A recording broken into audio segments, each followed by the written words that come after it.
disculpa por la tardanza en comenzar con el programa.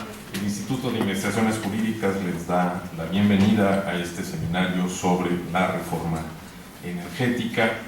Como es tradición aquí en el Instituto, pues tratamos de estar en los temas más importantes del debate público, y yo creo que nadie tendrá ninguna duda que este de la reforma energética es uno de los más importantes y uno del cual depende en mucho el futuro de nuestro país. De manera que, cumpliendo las tareas que su ley orgánica y el pueblo de México le ha encomendado a la Universidad Nacional, queremos hacer una contribución a este debate. En este sentido, se ha organizado un programa de 2 días de intensas discusiones que ha coordinado con mucha eficacia el doctor Jaime Cárdenas Gracia, investigador de nuestro instituto y alguien que siempre ha estado especialmente interesado en estas cuestiones. Él ha extendido a nombre del instituto una invitación a muy distinguidos especialistas, algunos de los cuales ya me acompañan en esta mesa. Buenos días, bienvenidos, muchísimas gracias, para abordar los temas particulares y específicos que tienen que ver con esta propuesta de reforma, que no es nada más una propuesta del presidente de la República. También las otras fuerzas políticas tienen sus propios proyectos, sus propias ideas, y los ciudadanos pues esperamos que esto confluya en un debate parlamentario y que al final salga una reforma que seguramente no nos va a dejar satisfechos a todos, porque todos tenemos ideas particulares sobre este tema, pero en fin, al final pues son también las reglas de la democracia y del debate público. La universidad es una casa de libertad. Yo he dicho que aquí se puede decir todo, y si no se puede decir aquí, pues entonces ¿dónde se podría?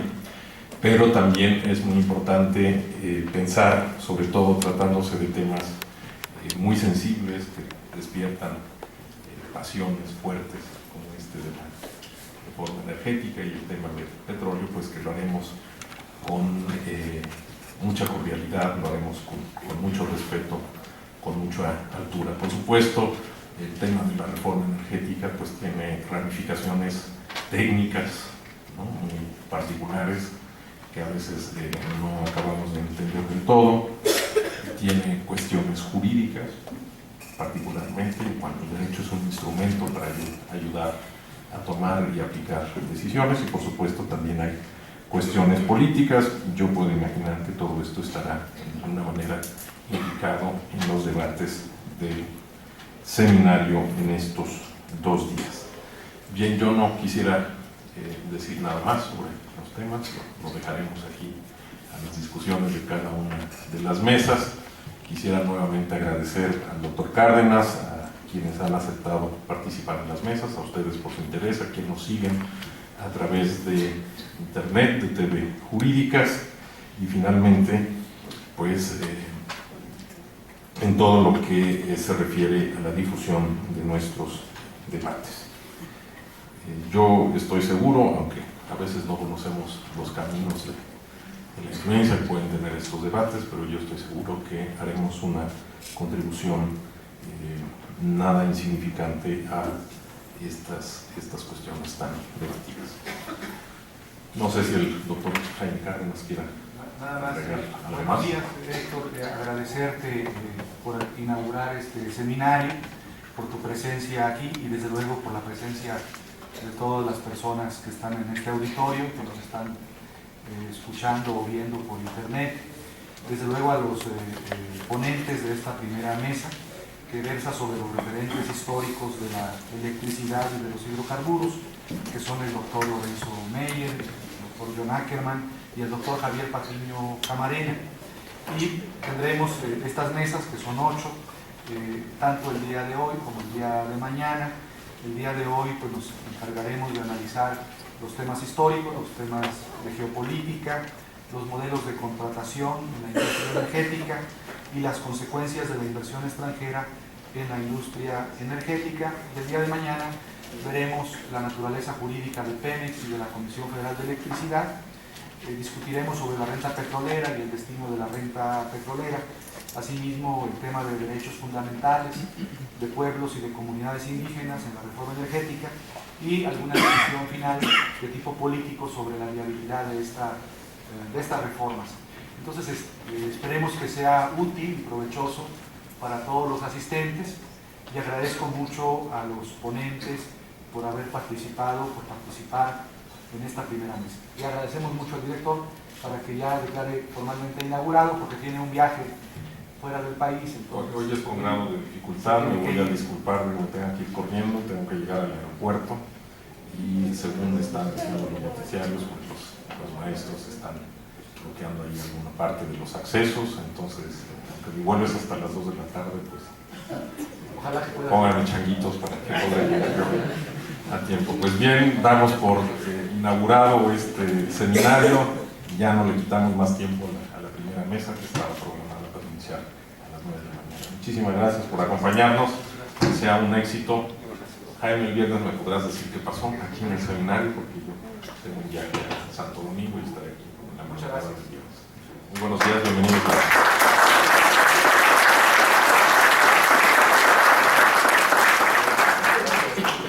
Bueno, vamos a empezar con esta primera mesa. Si no tienen inconveniente mis compañeros de la mesa, daremos primero la palabra al doctor Lorenzo Meyer, después al doctor Ackerman y al doctor Patiño Camarena para hablar de los referentes históricos de la electricidad y los hidrocarburos en México. Es muy vasta el currículum de cada uno de los ponentes. Tengo aquí, pues todos conocemos, por ejemplo, al doctor Lorenzo Meyer. Ustedes saben que es uno de los historiadores más importantes de nuestro país, analista político también de nuestro país, muy importante, autor de numerosos libros sobre historia, sobre las relaciones internacionales, México-España, México-Estados Unidos, México-la Gran Bretaña. Tiene una obra importantísima que ha coordinado, que es una historia contemporánea de México, transformación y permanencias. Es investigador emérito del Colegio de México y actualmente es profesor de nuestra universidad.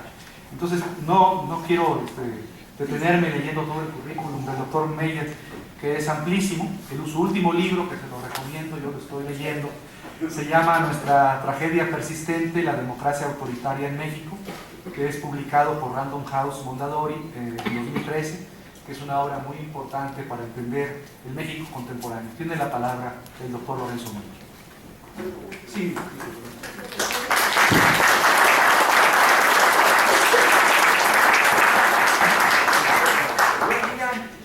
Yo llegué aquí con la confianza de que traía aquí mi presentación, pero para que no hubiera de todo algún problema, también saqué copia de mis láminas y resulta que es lo único que tengo, porque no encontré la presentación en mi memoria. No soy muy bueno para las partes de la modernidad, pero mejor porque así me voy más rápido, ya que el tiempo va a correr. Yo quiero poner énfasis en la importancia histórica y la peculiaridad de la industria petrolera mexicana en ese campo.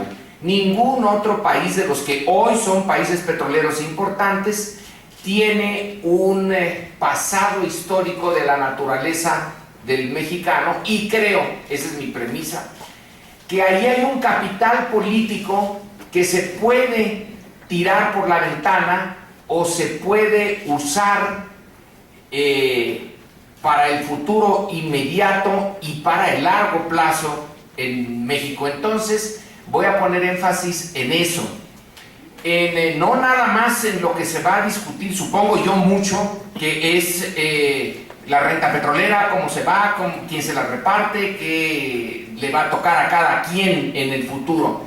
Quiero ver el pasado como parte del presente y que todavía tiene posibilidades hacia el futuro como capital político. Rápidamente, la importancia del petróleo mexicano en el mundo no es ahora lo que fue. Aquí, si hacemos un listado de las reservas probadas petroleras en el 2011, que es la que saqué de un Statistical Review of World Energy del año pasado, tenemos que los 20 países con mayor reservas petroleras, México está en el lugar 18. No llega a tener más que el 0.7 de las reservas ya probadas en el mundo actual. En cuanto a producción de petróleo, México no tiene muchas reservas, pero tiene el lugar octavo en la producción. Arabia Saudita y Venezuela, en fin, son los principales países, pero México aquí en el 2011, con sus casi 3 millones de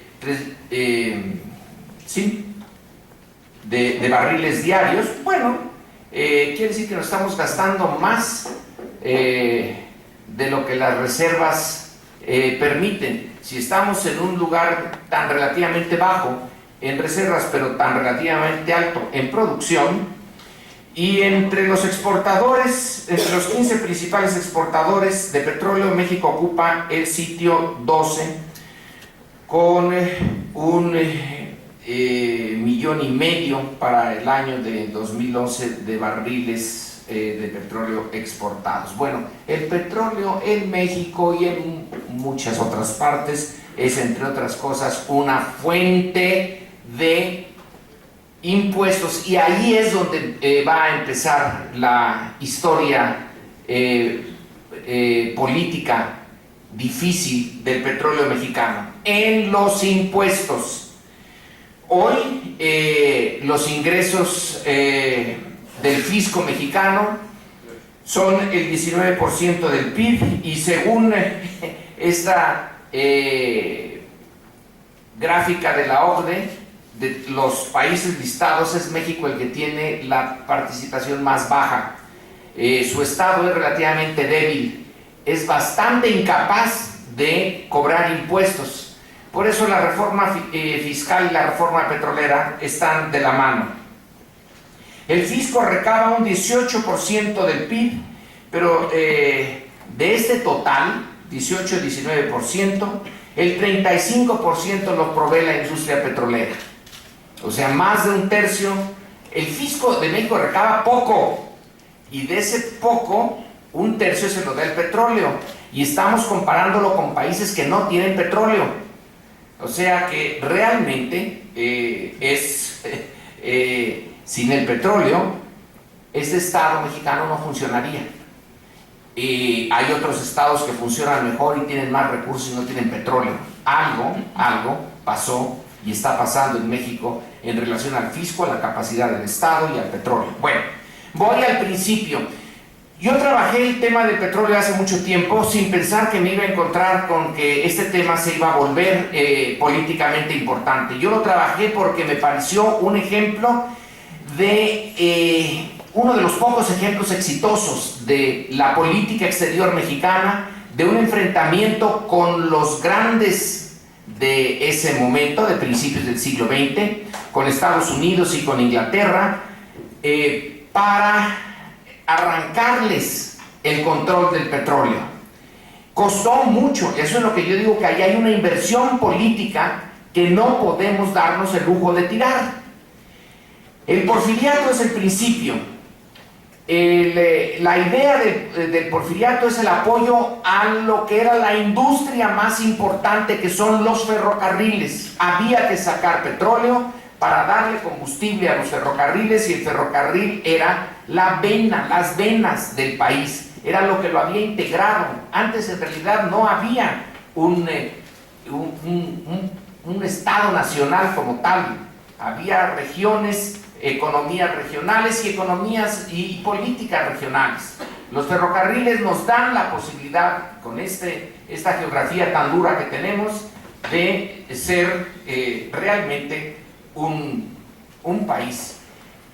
El Porfiriato entrega la propiedad del petróleo a los que tienen la propiedad de la superficie porque considera que deben de hacerse grandes inversiones, como lo mismo que se dice ahora, para poder extraer ese petróleo. No estaba en las profundidades del Golfo de México, estaba en la superficie, pero era muy difícil para la época, para que los ferrocarriles no importaran combustible, no importaran el carbón, para ahorrar divisas, para mantener sana la balanza de pagos. Entonces se cede la propiedad, que era una propiedad de la corona y luego pasó a ser propiedad del Estado, a los particulares. La idea era de una lógica impecable. Si ellos van a invertir, bueno, nosotros tenemos que darles seguridad, y la única seguridad es que sean los propietarios absolutos de esta riqueza del subsuelo, no de la plata, del oro, del hierro, del cobre, del zinc, que ya estaban parte de las riquezas del subsuelo importantes. Esas el Estado las siguió teniendo, pero el petróleo se podía ir, porque en el Porfiriato se calculó, o se quiso calcular, que había relativamente poco petróleo. Había un ingeniero, un geólogo, Ordóñez, que dijo, no, hay muchísimo, pero no le hicieron caso. Ese señor Ordóñez luego sería contratado por Eduardo Gini y sería uno de los que hallarían los depósitos más grandes para la Huasteca Petroleum Company. Pero en la burocracia del Porfiriato no se le hizo caso. Entonces, en las leyes de fines del siglo XIX, principios del XX, se le entrega el petróleo a quienes. Aquí tengo una lista de las principales empresas, los terrenos petrolíferos que adquirieron antes de 1917. Las principales son el Águila, la Standard Oil de New Jersey, la Huasteca, la Gulf, la Sinclair, la City Services. Son todas empresas extranjeras, entre inglesas, bueno, anglo-holandesas y norteamericanas, y los terrenos que adquirieron por compra o por renta tienen más o menos esta superficie: 850,000 hectáreas el Águila y la Standard Oil de New Jersey, la Huasteca 31,000, la Gulf 100,000, Sinclair 62,000, la City Services 500,000 de hectáreas. Bastante. Y luego viene la revolución, y que se da cuenta, ahí ya era imposible no darse cuenta, de que coinciden el momento de arranque grande de la industria petrolera con la revolución, y que la riqueza petrolera no da para los ferrocarriles es cosa de niños, sino para mucho más. Entonces se va a exportar esta riqueza natural, no renovable, se va a dedicar al resto del mundo. Para México es imposible que le sirva gran cosa, porque su economía es muy chiquita, y si los que más consumen son los ferrocarriles y consumen una cosa de nada comparado con lo que se produce, entonces se crea un enclave económico.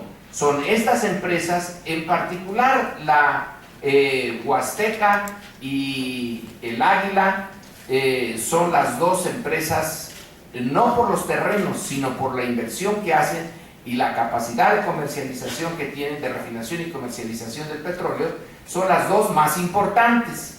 Una está en poder de norteamericanos y la otra en poder de ingleses y holandeses.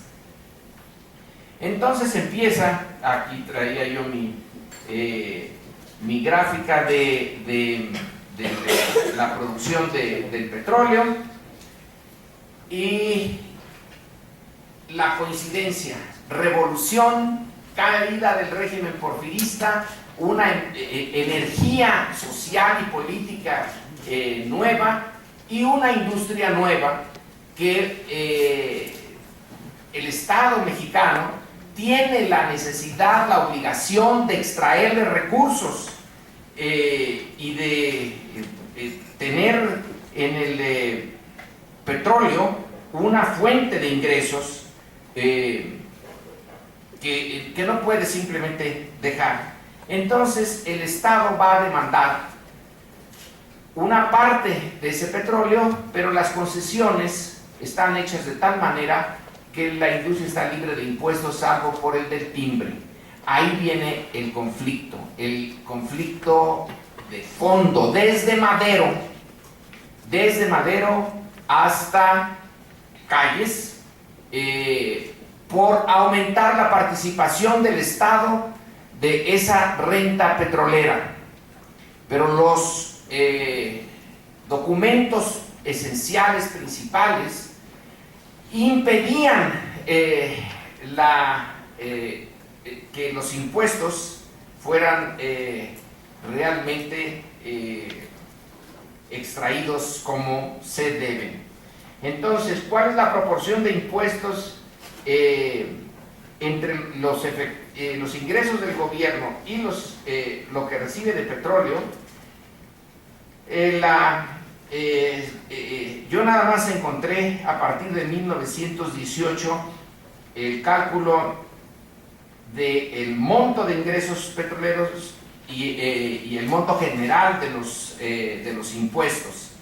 Entonces el petróleo representa el 10% en 1918, el 13% en 1919, en 20 y 21 y 22 va a representar la parte más alta, el 21%, el 22% hasta el 33%, y luego va a empezar a bajar el 33%, o sea, lo que tiene hoy el Estado mexicano también ya era posible en 1922, el momento de mayor crecimiento y producción de petróleo en esa primera etapa del petróleo mexicano, en esa en que las empresas son totalmente extranjeras. Pero para llegar a esto se tuvo que pelear con uñas y dientes para irles quitando parte de la renta petrolera.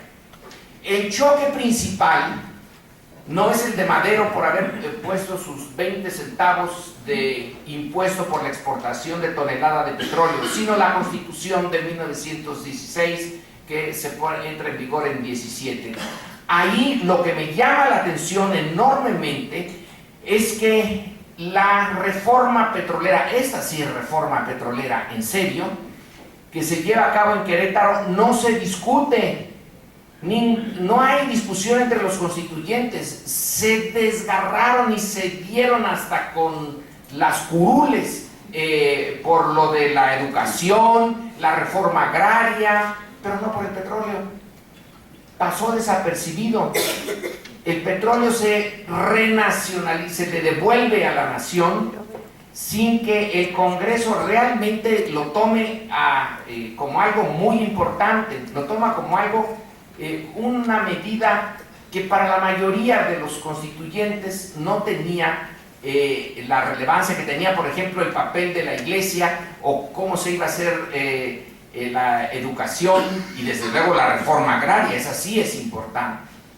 Pero una vez hecha la reforma, le queda al Ejecutivo ponerla en marcha. Me llama la atención que la sociedad mexicana no haya entrado en juego.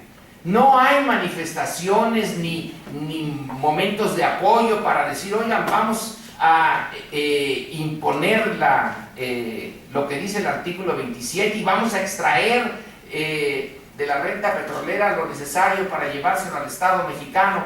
Es una lucha del Ejecutivo, es una lucha bastante solitaria de Venustiano Carranza, que tiene que dar marcha atrás cuando empieza a acelerar las medidas para extraer más recursos de las empresas. Se lo deja al Congreso porque ya no puede, que el Congreso haga la ley reglamentaria del párrafo cuarto del artículo 27, y el Congreso nunca la hace. El Congreso no tenía gran importancia.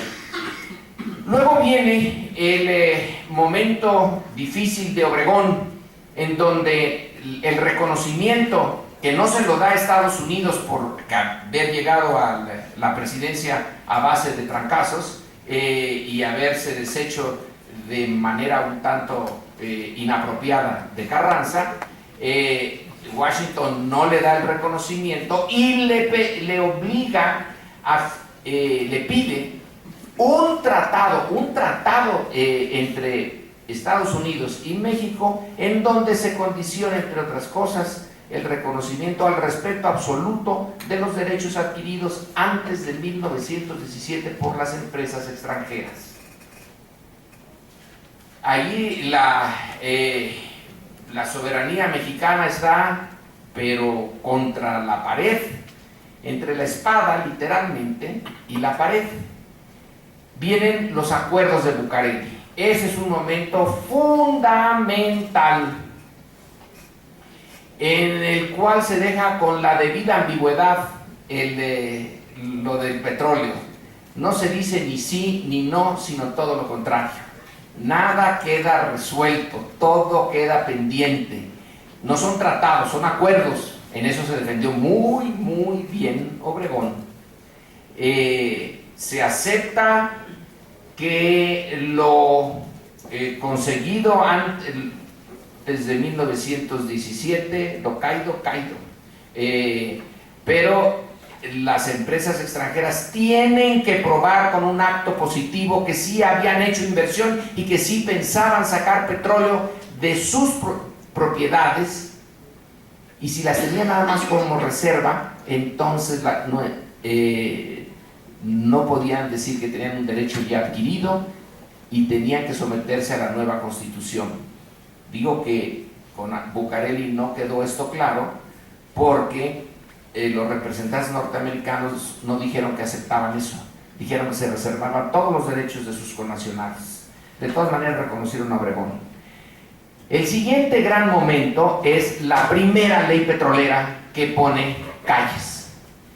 Y la impone antes de que estalle la rebelión cristera o la guerra cristera, la guerra civil de nuevo entre los cristeros y el gobierno de la revolución, que eso le va a poner al nuevo Estado mexicano una situación muy difícil. Entonces el petróleo como un punto duro, con una ley, la primera ley petrolera, que no aceptan las empresas, la van a tener que imponer cuando la guerra cristera estalle.